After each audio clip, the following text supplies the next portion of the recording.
Welcome to the Impactus podcast. Kirk Giles here. Great to be with you as always. We're on episode 9 of the podcast today, where we are seeking to equip you as a man for a life of purpose and godly impact. Today, our guests are the Skit Guys, and we are looking forward to chatting with them. But before we do, I just want to remind you about the upcoming Impactus virtual men's conference happening the beginning of March. You can check it out at impactus.org and get all the information. Host this at your church. Get a few guys together. It's free for anybody who wants to access it anywhere in the world. So check it out, impactus.org, and you can get more information on that upcoming men's conference. Well, as I mentioned, our guests today are Tommy and Eddy, the Skit Guys, living through COVID. How you doing, guys? Man, I'm COVID okay. Yeah, it's so unprecedented how unprecedented we're doing. It's just unprecedented. So yeah. Unprecedented. I can feel the energy in your voice. You like that? I Yeah. really can.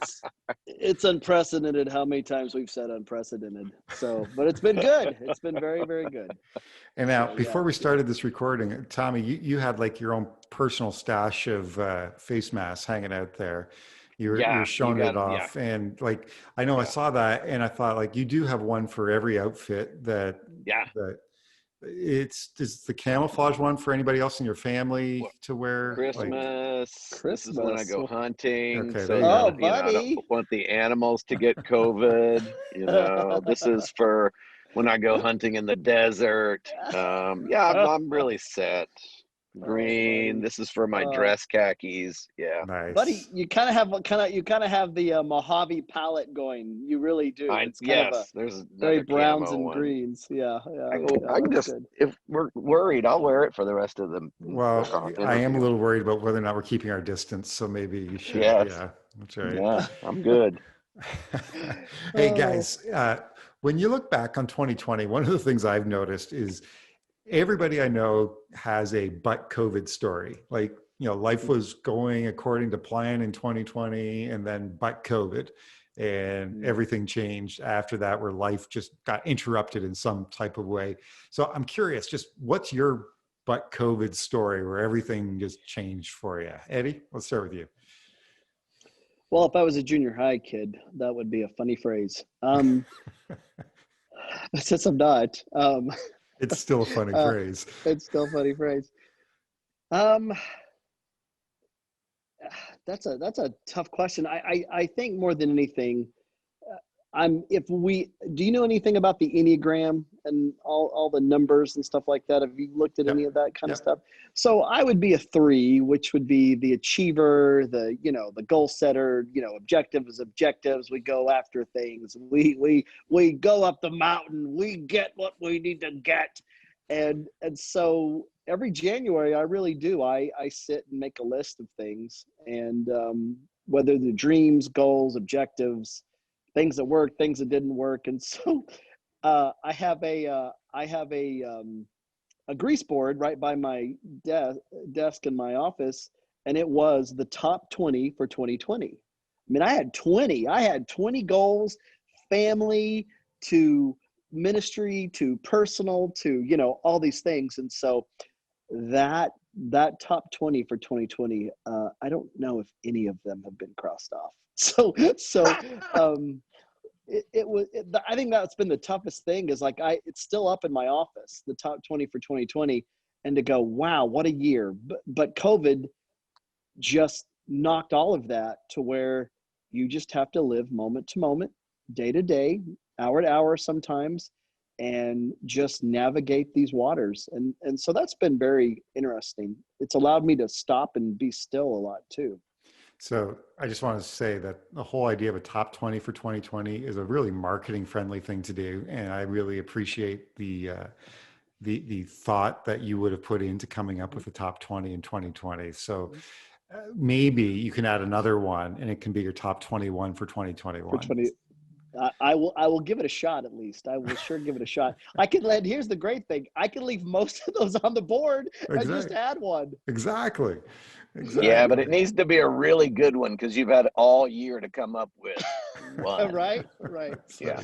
Right. Tommy, what about So, you? What's your butt COVID story? Yeah, I mean, I would say it's 2020 and, and then COVID, and now I'm sitting on my butt. Um, Eddie and I do about 50 events a year, and then we also make short films for churches. So when 2020 shut everything down, it literally meant, I think maybe this year, we did, I don't, maybe 6 events, maybe, yeah. and the rest of them were canceled or postponed. And then on top of that, churches stopped meeting in person, and so they didn't know how to use videos. So, it was one of those things where our job just kind of came to a screeching halt, and so that was really the butt COVID right there. And then we had to. Fortunately, we are blessed with some smart people at Skit Guys, and Eddie and I don't count as either one of those, but they, kind of went, okay, what if we pivot this way and do this?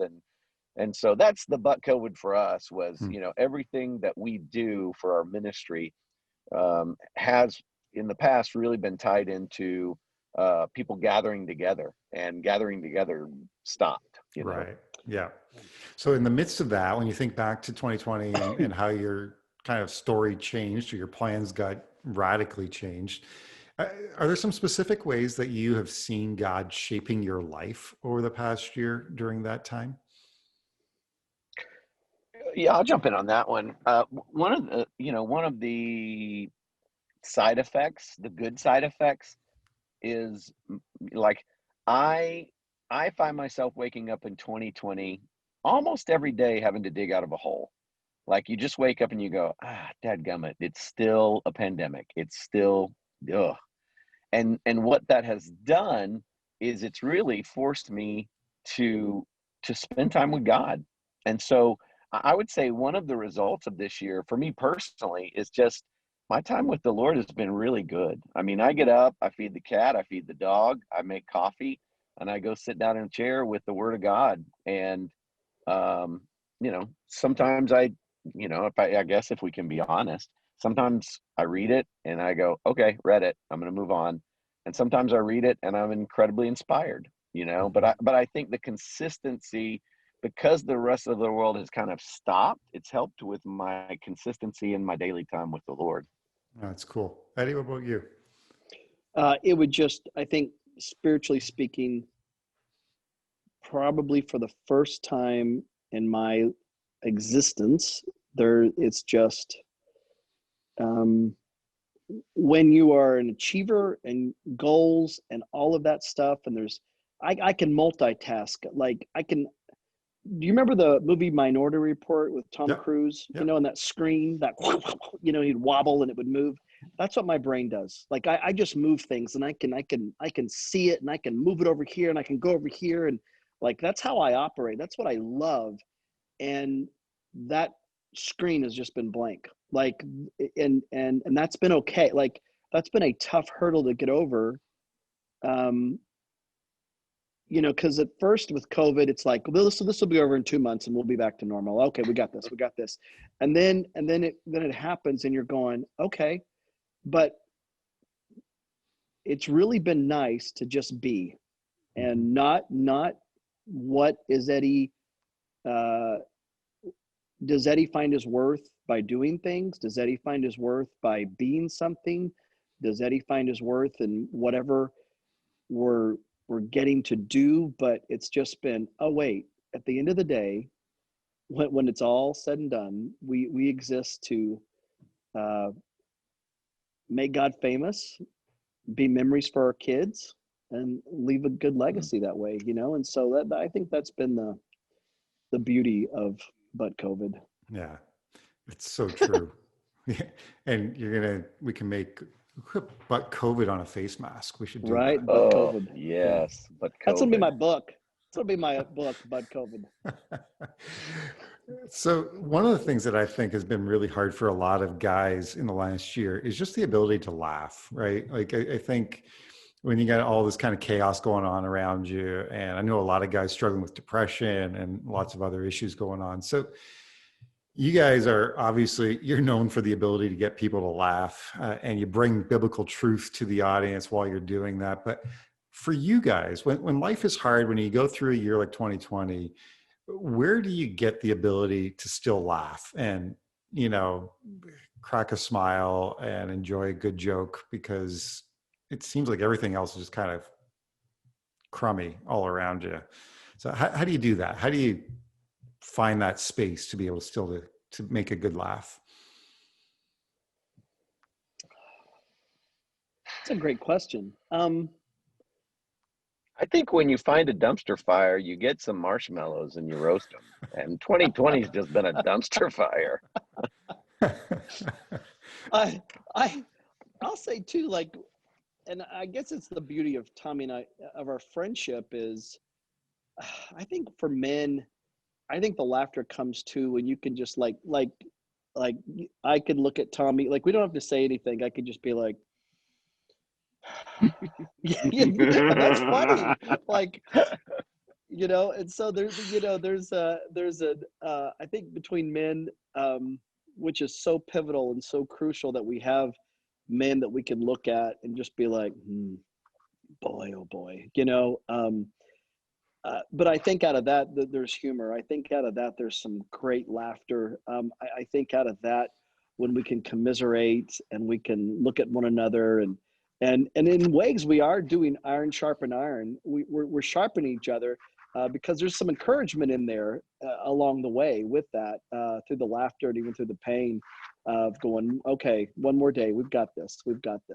So can I dive into that topic a little bit more about friendship? Because you guys don't live in the same area, right? Like you don't, right. You're definitely socially distancing from each other. Yeah, that was court ordered, but that's fine. We don't have to get into the details of it. I think you're still good friends. And I think about guys, I think a lot of guys have a hard time building those kinds of friendships that you're talking about. Like, it just seems like naturally we're more isolated as guys and we have a hard time connecting with other men in that kind of way. So give some guys some advice on how they can build a friendship, like a great friendship with another guy, and just why that's so important. Yeah, I want to go back just a second on the laughter through this, because I do think that's really important. Like, the thing about comedy is it really accentuates the idiosyncrasies of humanity, the things that we do that are just so crazy. And 2020 is filled with just crazy human stories. And so you can sit back and go, oh my gosh, I can't wear a mask again. It's driving me nuts. Or I've got to do this. Or when can I go to the movie theater? Or what? Like, you can do that, or you can sit back and you can look and go, we are living through one of the craziest times of our lives. And we're going to get through it. So you might as well enjoy the ride right now. I mean, it's a bit of a crazy ride, but find those ways to joke. Eddie and I probably joke about things that we would never say publicly, but it's how we help each other get through it. You know, I mean, you just have to laugh about some of this stuff, you know, or you lose it. As for friendship, Eddie and I met on Match.com probably 5 years ago, and I suggest that to any guy that's looking for a buddy. Do you swipe right or swipe left on Match.com? How does that work? I don't even know. I don't even want to figure that out. I haven't been back since they matched me up with Eddie. I don't know. I will say this, just to kind of piggyback on that kind of stuff. Like, we made a video for Thanksgiving called Unprecedented Thanks. And it was me and an actress and, John Baker Sr. is calling me. Oh boy. Tell him I said hi. I'll have to take that. Papa John's calling. And we showed it at our church, and I was blown. And it talks about COVID and, you know, this couple that's kind of, they just feel like it's been a thankless year, and you kind of go through the comedy and, you know, and you end sweet and everything. I was sitting in the back on both services that we had at our church, and the laughter was hard. Like it really took, it took me back a little bit, because it's not a Tommy and Eddy video. It was like me and, an actress, and it was hard laughter. And it was like, because we're just talking about all these things that we've experienced over this year. And there was even some sniffles, but I just was like, wow, people, we got to keep releasing that valve. We got to find ways to, just release a little bit so we can laugh. So, because I'm blown away when we do shows and there's a line of people, how many people shake our hands and goes, oh, I needed to laugh. I don't even think we think of it. It's so crazy how you can watch someone do an interview, and if they start crying, the first thing they say, it doesn't matter who they are, what kind of interview it is, that person will, it happens every day on TV. That person will say, I'm sorry, because they're crying. Why are we saying we're sorry? Because we cry, but we don't even think about laughter, until it happens. And then we go, oh, I needed to laugh. We will apologize for the tears because we're not supposed to cry, but we don't even give it a second thought until it happens to go, oh, I needed to laugh. Oh, I needed that. Oh, my soul needed that. And so I think that's what we try to do, is just be agents to just keep just turning that valve a little bit so people can laugh and even cry. Yeah. And do what they need to do. And this, not apologize. And this will sound like a shameless plug, and I promise you it's not. But you were asking about laughter and how to help people laugh during this time. If you go to skitguys.com/SGTV, okay, that's just videos there for free for anybody to watch. And that's something that we set up this year just for the sole purpose of having a place to send people so that they could laugh and be encouraged. And so it's separate from, the other part of our website is meant for churches to purchase videos to use in their services. This is just a free site, skitguys.com/SGTV. You can laugh there. Yeah, that's good. And we had parents just all over the place, just going, our kids are on their phones. Is there anything that they can watch? So and I think, for such a time as this, that's the stuff that we did in our world to go, you know what, we were built for this. We were made for this. We have stuff. Let's get it out there. Let's get it out there to help families during this time. So I want to talk about one of the things that you do to help families in a minute. But before we do that, I want to come back to the friendship thing, because I think it's really important, because the two of you guys just so obviously have such a great friendship. And so what advice would you give to guys about how they go about forming close friendships with another man? That is, to me, that's the most difficult question you've asked so far. We are so blessed because we've been friends since he was, 15, and I was 14 maybe, or 15, and I was 16, So that's a natural thing. Making friends as an adult is a whole nother challenge, but I think you've got to choose to do it. You got to let your guard down. As men, we have such a wall put up, and we can talk about sports and politics, and maybe that's it, and so you've got to let that wall down and open up. And then I would say, like with Eddie and I, we're not on the phone all the time, but we're texting. You see something that's funny, you text it to that guy that you're building that relationship with. Don't just be like, oh, that's funny. Like, you be the one to take the chance and send it out there, because laughter helps break down that wall so you can build that relationship, I think. Ed, you're friendlier than me. You answer that question. With some of the men at my church, some people that I would call close friends. But you have close friends besides me? Yeah, I do. Yeah. What? We need a counseling session right now? Like, no, I can't wait. Oh, I can't wait to hear what you've got to say now, mister. Great. I think as men, okay, let's just start with the end in mind, okay? If we want a friend, if we truly want friendships, and I'm a caveman. Like I could be by myself and not talk to anybody and love it. So I'm coming from the way over here, but I do know this. If I look at the end of my life, there's going to be 6 people carrying my casket. Okay. Some of them are going to be family members, but like I look at this man right here, And I go, he will be, if I die first, he's one of my people. He's one of my 6.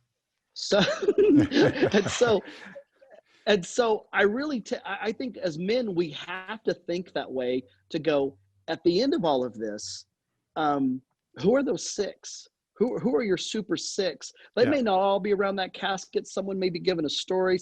There may be 3 with some family members carrying that casket, but who are your 6? And with that, then it really comes about, if there's koinonia between you guys, if there seems like there's something good there besides our wives like each other, and our kids are the same age, but if there really seems like that, it's just like in high school or junior high, where you took a chance, go, hey, you want to go get some barbecue? Hey, you want to go grab a burger sometime? And by taking that step, you start establishing this friendship. And here's what's great.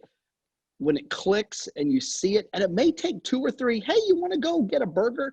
And it's almost like a date in some ways, where you come home and go, that wasn't it. That wasn't it. But you don't give up, because you never know when you cross that threshold and you eat the burger and fries and you go, I like that guy. I like that guy. And then after that, I mean, I think you always have each other's back. You do not play jokes on one another. You don't talk about each other behind your backs. I know for a fact he will never talk behind my back. He has my back and I have his. We'll never leave a man behind. And I think the second thing, which is really hard, because in accountability, we'll go, I did this and this and this. And then the other person will go, is that all? And we will go, yes. Yes. Because we're not going to tell our secret sins, right? And then we've even been taught in Christendom to go, are you lying to me? And then that person will go, no, yes, I am lying to you, because I don't want you to know the inner depths of my secret sins. Of course I'm lying to you. And then we go, okay, bye, have a great day at work. But I think if we can figure out scripturally how to stab each other in the front, which it talks about in Proverbs, a friend stabs the other friend in the front, not in the back. And if we truly have that friend after so many times of getting burgers, that's where the beauty happens. That's where you start going, this guy sharpens me. This guy makes me better. I like this guy. All that to say, the people that I go to church with or I would hang out with, I would say for the most part, they could stab me in the front and I could stab them in the front. And that at least makes a good basis for a man-to-man friendship. Yeah, that's a great word. That's great. Great advice. Appreciate that, guys. Okay, let's come back to this idea of just some tools that you've developed, especially helping parents out. For me, one of the biggest concerns with COVID has been the fact that families are now at home all the time instead of in church. And so there's a lot of kids where dad has not made sure that the spiritual growth of his kid is front and center in the family during this time. And there's a lot of dads who want to make sure that spiritual growth is front and center for his family, but he doesn't know what to do or how to do it. And you guys have a bunch of different resources, but one of them I saw was a great series of videos called Bedtime Bible Stories. And I was checking those things out. So just tell us a little bit more about what that's all about, where people can find it, if they want to use it with their families, just to help them to invest spiritually in the life of their family. I'll kick us off. When you talk about the COVID, when COVID hit and we looked and said, everything's shut down, what are we going to do? Because it's not just a ministry, but it is our livelihood. It's our source of income, along with about 17 other people that work with us, And while we're all trying to figure stuff out, this guy says, I'll tell you what I'd do. If it was just me, I'd be doing some kind of a, bedtime story for people just to comfort them and encourage them. And we were like, oh, that's fantastic. And it's so needed. And that was on Tuesday or a Wednesday. And by the next Sunday night, we had the first bedtime Bible story going. And we've now done 2 seasons of it. And we're in the middle of some Christmas specials right now. And it is the most simple thing that we can't, and I probably won't talk about it much because I'll start, I just get emotional because Yeah. when you talk about the story of the little boy giving his bread and his fish to Jesus and Jesus multiplying it, like that's what Bedtime Bible Stories is, and it is us. He's at his house. I'm at my house. We're on Skype, Zoom, whatever one you want to call it. And we're just talking to people and telling a Bible story each night we do characters. And it is one of the, funnest things. And in my however many years of ministry now, there's never been a part of our ministry that's been more effective than this in reaching people around the world. And families are just talking about how thank you, because we get to sit down together as a family and laugh really hard and learn stories from the Bible. And it's fantastic. Sorry, Eddie, go ahead. No, it's probably one of the biggest blessings we've ever experienced. Like, I mean, you add up all the road shows, but I mean, we started doing this except for Promise Keepers Canada. Except for Promise Keepers Canada. Yeah. Except for Promise Keepers Canada. Appreciate you mentioning that. That's good. Carry on, Eddie. I cannot tell you how many families here's what's crazy. I mean, you can't make this stuff up. All over the world. I mean, all over the world. Like all we did was just start doing something on a regular basis for families so they could have some hope. And we did the possible and God did the impossible. And we would read emails because they come in daily of just little kids that didn't even know who we were whatsoever. And we've become Mr. Rogers to them, or Captain Kangaroo to them. And you just, too much is given, much is expected. And you feel that weight of that. You go, oh gosh, this is unbelievable. And it really is. Tommy and I are doing what we did when we were in high school on youth group night on a Wednesday night. We are just ad-libbing skits. We're looking at the scripture and we're coming up with something. And I mean, there are people all over the world that are watching this. There are parents, because once you leave high school and you move into adulthood, you think we're done. You think that these guys are over, right? You're the one that moved on, not us. But then you go, oh my gosh, I watched you when I was a kid, and now my 4-year-old is quoting everything you're doing, and we've watched all your videos and da da da da. And people from Africa, I mean, just everywhere, and you just go, this is amazing. And they send in videos, they send in pictures, and you get so many stories. You get so many stories. There are families with Down syndrome kids. This happens over and over and over. Where parents go, we have a hard time having spiritual moments with our child. Bedtime Bible Stories has given us that. They can't wait to watch it every night. And there was a little girl in Britain. The mom said she would wake up every day and she would start saying no, no, no. And the reason why she was saying no was, don't tell me I can't watch Bedtime Bible Stories. No, I'm going to watch it. I'm going to watch it tonight.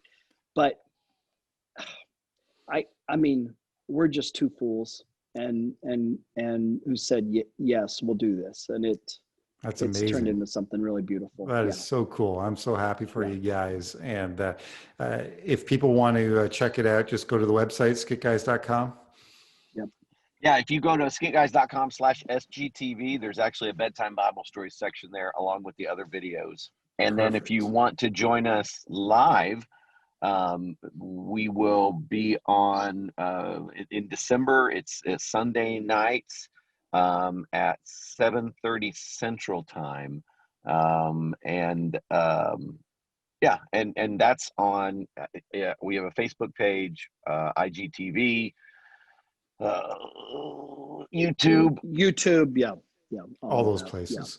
Yeah. All those MySpace, places. yeah. All right. Appreciate it, guys. That's very, very exciting. I really want to encourage, I've checked out the videos. I want to encourage all the dads listening, check it out, get your families involved.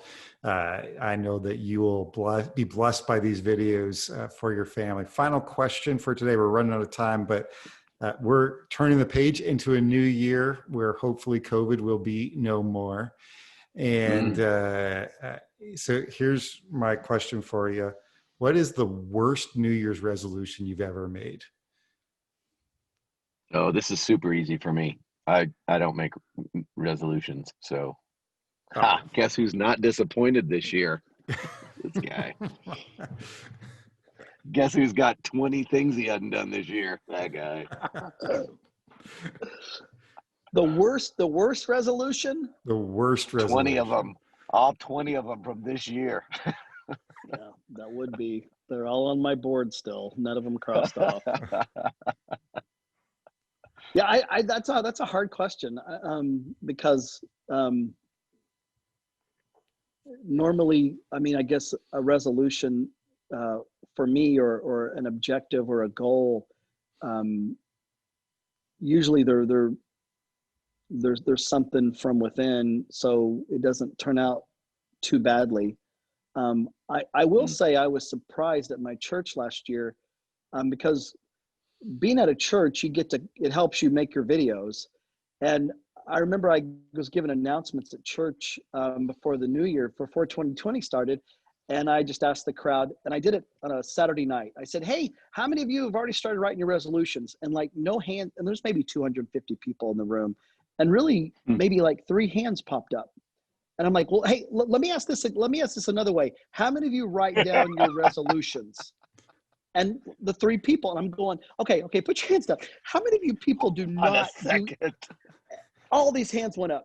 And so we had 3 other services the next day. And I asked that question every time. And I was really blown away of like, oh, people don't really write down the resolutions. People really don't sit down and try to figure out what this year is going to look like and what they want to change. It was really startling to me. So I don't know what that means or anything. But, so the moral of the story for everybody who's listening is don't write down any New Year's resolutions. That's right. Amen. You'll have a whole grease board full of disappointment. Right. You'll have 20 disappointments. Exactly. Guys, thank you so much for joining me on the podcast today. Skitguys.com is the website for everybody to go check out, and want to just bless you both. Thank you again so much, and all the best. God bless you in 2021. And to all of our listeners as well, thank you for listening to us today. I want to close as always by reading to you from God's word, Isaiah chapter 43. As we begin a new year, hold on to this verse 19. Look, I'm about to do something new. Even now it is coming. Do you not see it? Indeed, I will make a way in the wilderness and rivers in the desert. God bless you. We'll see you next time on the podcast. Thanks for listening to the Impactus podcast. To learn more about living a life of purpose and godly impact, check out impactus.org.